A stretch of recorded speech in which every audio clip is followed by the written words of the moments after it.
Do you know about weird sheep? I met the sheep farmer, James Rebanks, and he told me about weird sheep. And every flock of sheep has a weird sheep in it. And most of the time they're fine, they're just in the field going... But occasionally something unexpected happens that they're not really prepared for. Like their field gets snowed in and they're all going to die, or flooding or something.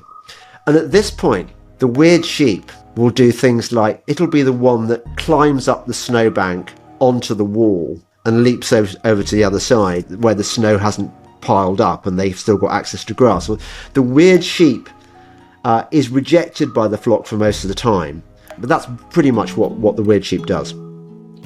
In a flock, there's always that one sheep that stands apart, the so-called weird sheep. James captures this beautifully when he tells the story of a unique sheep navigating adversity by scaling snowbanks to lead his flock to safety, where food still exists. This seemingly odd behaviour makes it a symbol of hope and resilience, demonstrating that what initially appears strange or out of place can ultimately become a beacon for others in times of crises. This story of the weird sheep resonates with the experience of the early Christians during the reign of Emperor Nero.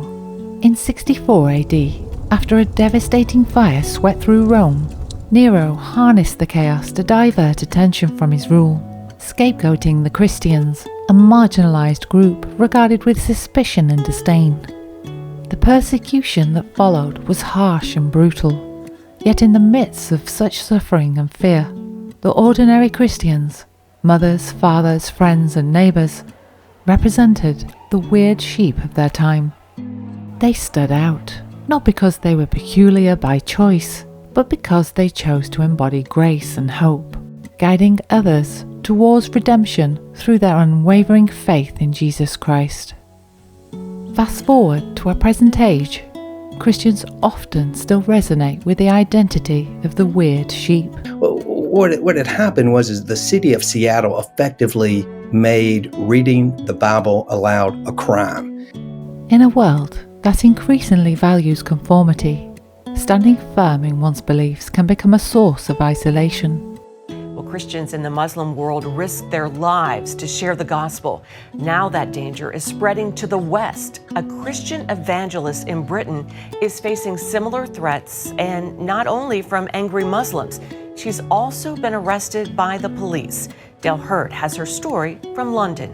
Like the early followers of Christ who faced persecution, today's Christians are sometimes labelled as outcasts for their views on morality, family and purpose. I am a man of God. I'm a woman. I'll turn my other cheek, but I'm not afraid to tell you the truth. I'm not afraid to tell you the truth. Sir, you need to go. Seriously, tell you what truth is. God created everybody where he wants to be. Yep, he created them male and female, just like the Bible says. We have perverts that are perverting our kids. And you all sit back smug in your chairs and celebrate diversity, equity, and inclusion, but you don't want me to read it so you can hear it. Just as the weird sheep seek out the grass beyond the snowbank, Christians today strive to live truthfully amidst adversity, embodying a hope that many are searching for in their lives. Malibu officials pressuring one church to stop feeding the homeless in the area because they are increasing homelessness. So is the government stepping too far, forcing Christians to ignore their convictions? We are those ordinary yet extraordinary Christians, mothers, fathers, friends and neighbours. Each day we act as compasses, guiding the lost towards hope and redemption through our faith in Jesus Christ. Just like those brave early Christians, we are called to rise to the challenge.